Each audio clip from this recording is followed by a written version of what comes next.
you have ever uttered the phrase, "I can't believe the summer's half over," or "Christmas will be here before you know it," or "They grow up so fast"? Well, take heed. If you have ever said one of these expressions or one like them, you have just made another argument for being grant ready. Getting grant ready takes time, a lot of time, and staying grant ready takes dedication and more time.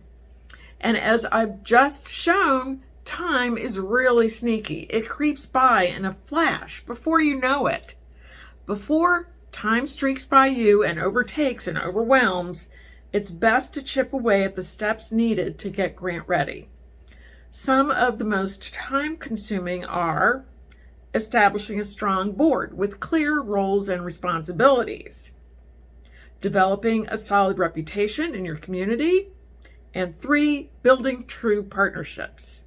Now, you may be asking, what in the world do these things have to do with grant readiness? Isn't grant readiness just getting your forms organized? I assure you, grant readiness actually involves some real infrastructure building steps well beyond just having your paperwork together. So why go to this trouble? Because the steps you take to grant readiness will help you show a prospective funder that your agency is a worthy investment. The steps to grant readiness are also important to show prospective individual donors that you are the best place to allocate their hard-earned dollars. Even if you never submit a single grant application, the steps still count and still make you a solid nonprofit. So let's get into more detail on the few steps I've highlighted here. Establishing a strong board with clear roles and responsibilities. Your board has a lot of jobs to fill. They are going to be your organization's strongest and most vocal advocates. They're going to be fiscally responsible for what your agency does. They will lead committees and establish and enforce most of your policies. Your executive director will answer to them.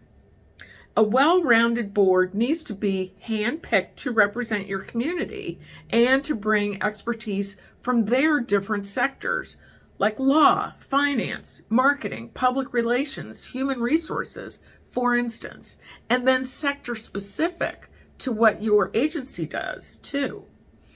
They need to be passionate about your cause, but bring level-headed and unbiased outlooks to bear. Friends and family just doesn't cut it.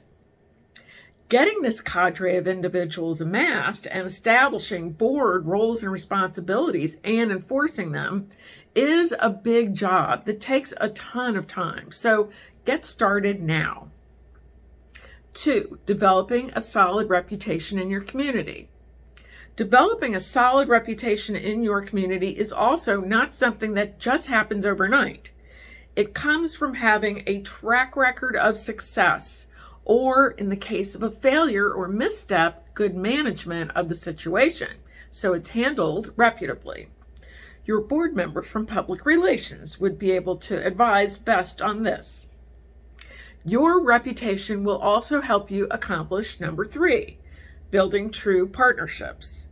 Since with a solid reputation, other nonprofits will likely be considering you for their potential partnership ideas and will welcome your thoughts when you approach them. So number 3, building true partnerships. Building true partnerships is another key component of grant readiness that truly takes time and cannot be rushed. And it's another area your board can help you with, since they are connected in ways that you perhaps are not. The partnerships you build are going to be true complements to the work you do and will serve to strengthen a program or project and also make your agency look stronger in a funder's eyes. Strong partnerships and collaborations grow your reach, potentially increase your population served, and enlarge your footprint. Think hard about which other agency in your community would be best suited to fill these partner roles. They should have a solid reputation, be right-sized, have strong leadership, and a host of other qualifiers. By no means does a partner duplicate your efforts. You instead dovetail off each other, fill gaps in fulfilling your nonprofit's mission and your program's outcomes. Your two agencies should harmonize off each other and supplement each other's work. A clear plan of written roles and responsibilities follows. So you see, much work lies ahead to get grant ready, and time flies. So there's no better time than the present to start thinking about solid potential board members and partners, tracking your successes and being prepared when plans don't go your way, and getting the word out honestly, respectfully, and reliably. Get an idea of where you and your organization stand with your grant readiness. Try out my grant readiness assessment, available on the unlock-grants.com website. Based upon your answers, you'll receive an objective view of where you stand now and what you can do to improve it.